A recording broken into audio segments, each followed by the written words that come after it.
بسم اللہ الرحمن الرحیم۔ السلام علیکم ورحمۃ اللہ وبرکاتہ۔ دوستوں، ہم پھر سے آپ کے لے کر حاضر ہوئے ہیں مولانا قاری حنیف ملتانی رحمۃ اللہ علیہ کا بیان۔ اللہ تعالی حضرت کی مغفرت فرمائے۔ دوستوں، بیان کو مکمل سنے گا آخر تک، چلے دیر نہ کرتے ہوئے بیان کو شروع کر لیتے ہیں۔ اللہ کے نیک برگزیدہ بندے، مقبول ترین بندے، اللہ والے، اللہ کے ولی، بزرگان دین رحمہم اللہ علیہ مجمعین کے واقعات اور مختصر سے حالات اس نیت سے عرض کر رہا تھا کہ ہمیں بھی اپنے گریبان میں جھانکنے کا موقع ملے، ہم لوگ بھی یہ سوچیں کہ یہ اللہ والے تھے، پیٹ بھی تھا، نفس بھی تھا، بیوی بھی تھی، بچے بھی تھے، پیاس بھی لگتی تھی، بھوک بھی لگتی تھی، کپڑا بھی درکار تھا، سردی گرمی بھی آتی تھی، ان لوگوں نے اللہ کی رضا کیسے حاصل کی؟ نیت میری کسی کی تردید مقصود نہیں، سمجھانے کے لیے کہتا ہوں، جیسے سڑک پہ پیدل آدمی چل رہا ہو اور پاس سے کار گزرتی ہے تو دل میں خیال آتا ہے کہ میرے پاس بھی کار ہوتی۔ ان اللہ کے نیک بندوں کو دیکھ کر میں اور آپ کیوں نہیں سوچتے کہ میں بھی اللہ کا نیک بندہ بن جاتا؟ کوٹھی بنگلہ دیکھ کر، لمبا چوڑا کاروبار کارخانہ دیکھ کر آدمی کے دل میں آتا ہے، یارو یہ کارخانے دار ہے، میں اس کا مزدور ہوں۔ تیرے دل میں یہ بات کیوں نہیں آتی کہ میں نماز بھی نہیں پڑھتا اور فلانا ساری رات سویا ہی نہیں؟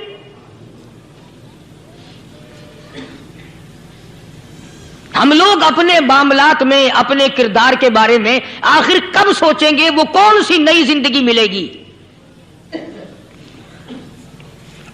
بس ایک دھوکہ لگا ہوا ہے، او جی میں تو گناہگار ہوں میرا کیا، او جی میں تو گناہگار ہوں میرا کیا، یوں کرتا کرتا ہی مر جائے گا، توبہ نہیں کرنی۔ کوئی آدمی پلیت ہو اور وہ یہ کہتا رہے، او یار میں تو پلیت ہوں، یار میں تو ناپاک ہوں، میرا کیا، میں تو ناپاک ہوں۔ اللہ کے بندے، پانی کے پاس جا، غسل کر، پھر ہی تو پاک بنے گا۔ اپنے آپ کو پلیت پلیت کہتا رہے، یوں تو پاک نہیں بنے گا۔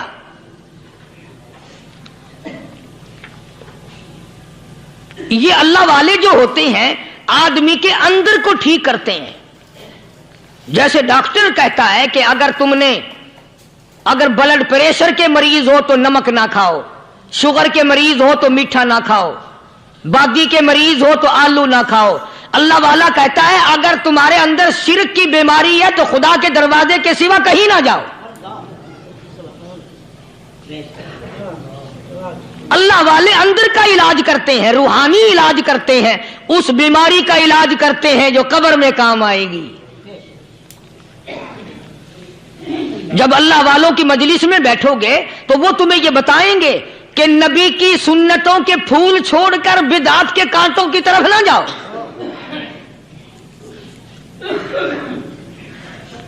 اور ہدایت ہے محمد کریم صلی اللہ علیہ وسلم کی، سبحان اللہ۔ وہ جوان کتنا خوش نصیب ہوگا جو حضور کے ساتھ سواری پہ سوار ہے۔ اللہ اکبر۔ سیدنا معاذ بن جبل رضی اللہ تعالیٰ عنہ کی ذات اقدس ہے،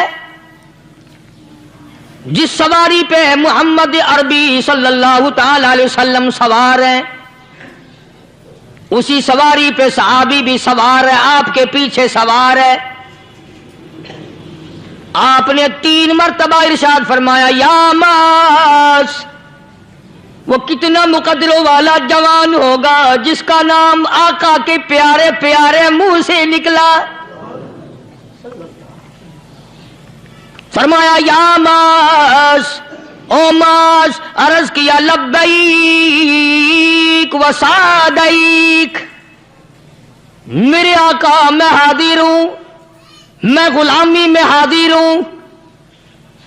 کچھ نہیں فرمایا، پھر دوسری مرتبہ ارشاد ہوا یا معاذ، عرض کیا لبیک و سعدیک، کالی کملی والے میں تیری خدمت میں حاضر ہوں، میں غلامی میں حاضر ہوں۔ تیسری مرتبہ پھر فرمایا یا معاذ، سمجھے آپ؟ یہ تو حضور کو پتا تھا کہ میری آواز اس نے پہلی دفعہ میں ہی سن لی، پکار رہا ہے میں حاضر ہوں. 3 مرتبہ آواز اس لیے دی، یعنی میں جو تجھے بتانا چاہتا ہوں وہ بڑی اہم بات ہے، توجہ کر، دھیان کر اس بات کی طرف جو میں تجھے بتانے لگا ہوں. تیسری مرتبہ ارشاد ہوا یا معاذ، عرض کیا لبیک و سعدیک، میرے آقا میں حاضر ہوں، غلامی میں حاضر ہوں. ارشاد فرمایا یا معاذ لا تشرک باللہ، او ماضی مجھ سے ارشاد سن لے، مجھ سے پیغام سن لے، میں محمد کریم صلی اللہ تعالی علیہ وسلم تجھے بڑی پتے کی بات بتانے لگا ہوں، گر کی بات بتانے لگا ہوں، کوئی حقیقت کی بات بتانے لگا ہوں. لا تشرک باللہ، او میرے جمال میرے صحابی، او معاذ اللہ کی ذات میں اللہ کی صفات میں کسی کو شریک نہ ٹھہرانا.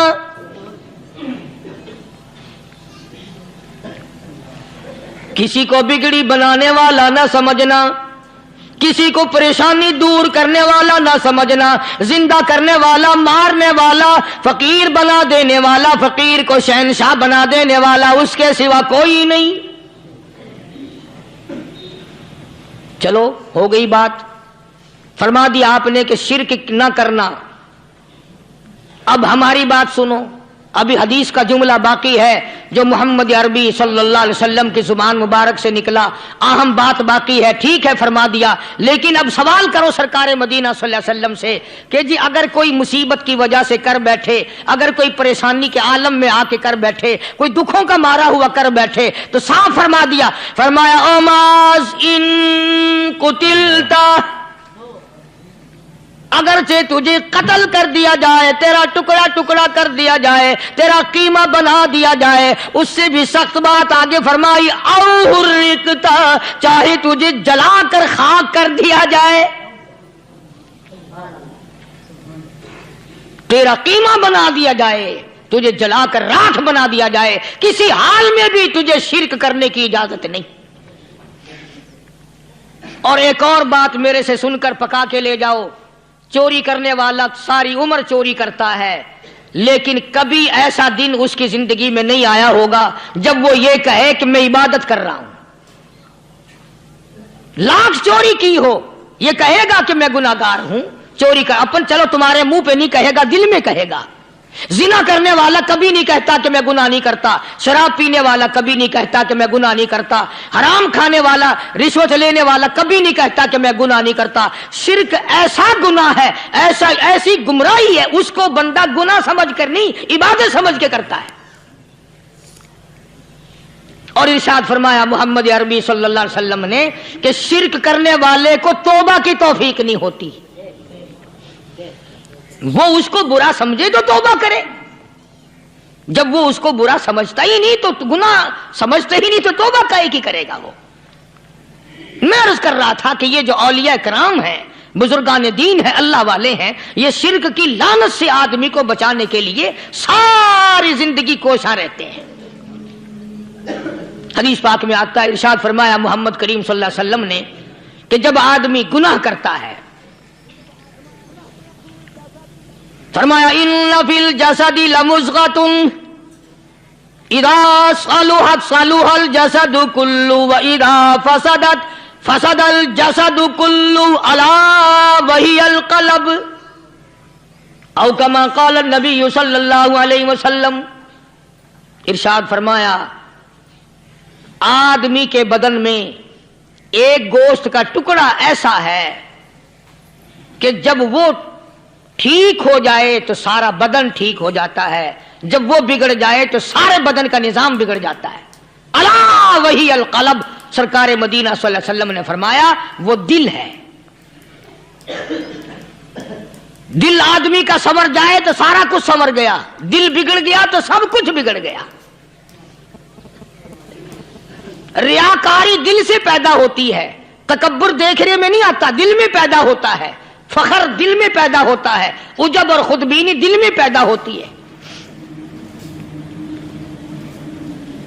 آقا مدنی صلی اللہ علیہ وسلم نے فرمایا کہ آدمی کا دل جو ہے وہ سفید ہوتا ہے، بالکل سفید ہوتا ہے۔ جب بندہ گناہ کرتا ہے تو ایک چھوٹا سا سیاہ کالا نقطہ اس کے دل پہ لگ جاتا ہے، پھر دوسرا گناہ کرتا ہے، پھر دوسرا نقطہ لگ جاتا ہے، پھر تیسرا گناہ کرتا ہے، پھر تیسرا نقطہ دل پہ لگ جاتا ہے، حتیٰ کہ اس کا دل سارا کالا ہو جاتا ہے۔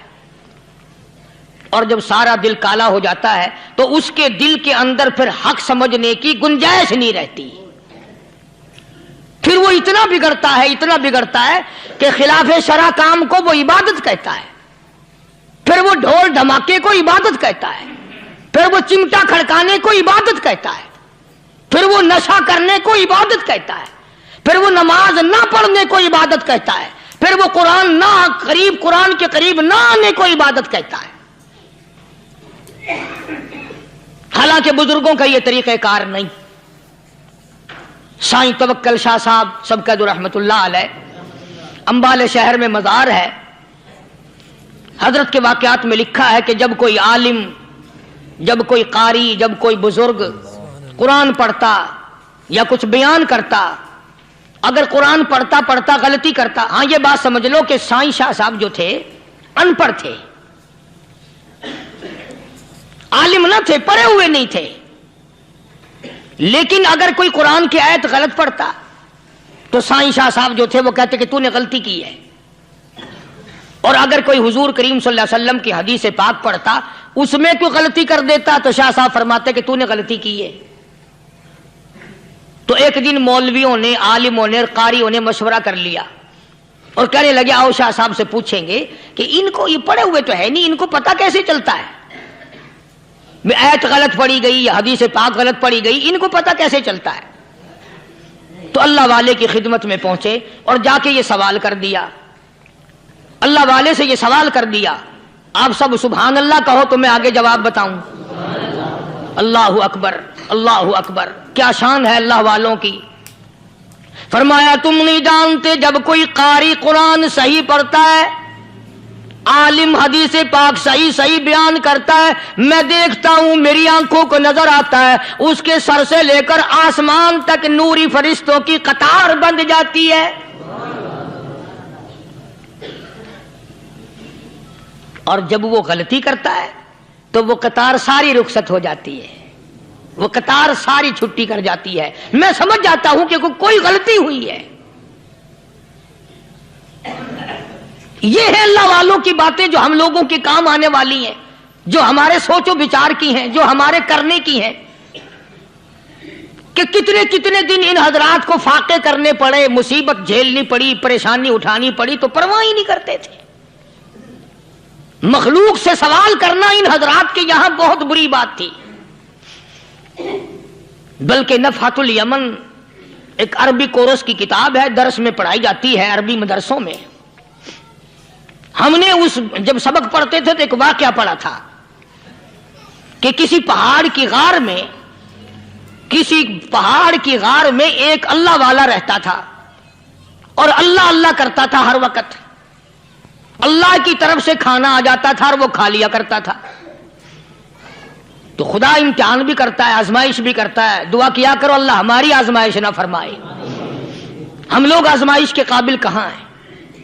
تو اللہ پاک نے جب اس اللہ والے کی آزمائش فرمائی تو 3 دن تک کھانا نہ آیا،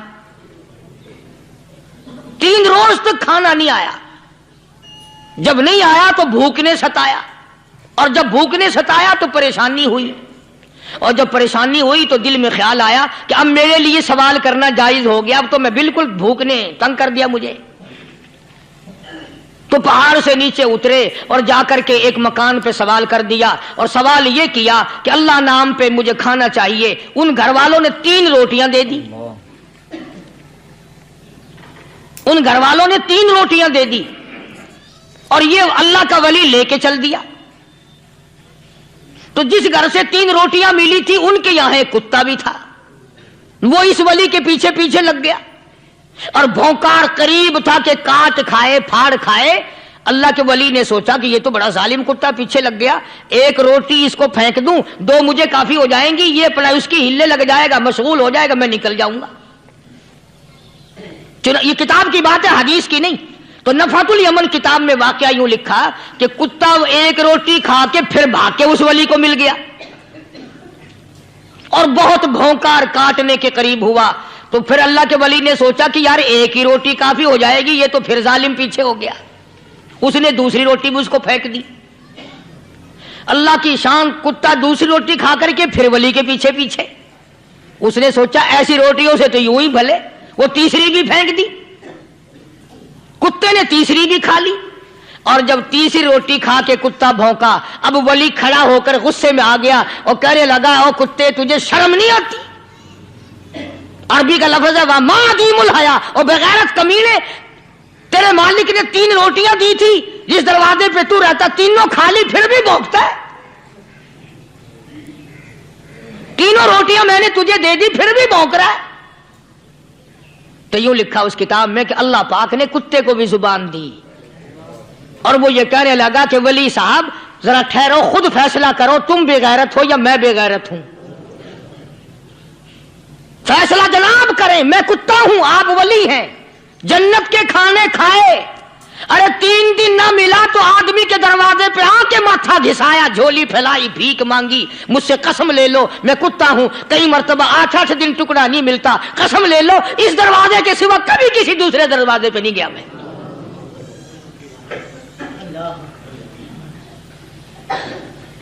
تجربہ کر لو، 3 دن کتے کو ٹکڑا ڈالو، چوتھے دن دم ہلا کر تمہارے پاؤں میں لٹے گا۔ ساری عمر گزر گئی اس مالک کا دیا ہوا کھاتے ہوئے پیتے ہوئے، آج بھی تجھے اس مالک کا دروازہ سمجھ نہیں آیا۔ پانی وہ پلاتا والذی ہوا یطعمنی ویسقین وَإِذَا مَرِضْتُ فَهُوَ يَشْفِينِ،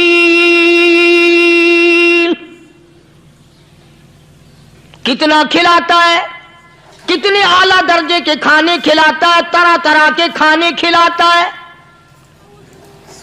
پالا اس نے، سنبھالا اس نے، زندگی اس نے دی، اولاد اس نے دی، خوبصورت بیوی اس نے دی، گھر آباد اس نے کیا، تھوڑی سی پریشانی آ گئی، اب جا کے قبر کے سامنے جھکا کھڑا ہے، اس مالک سے میرا کام نہیں چلا، او 4 گز زمین میں پڑنے والے، تو میری حاجت روائی کر دے۔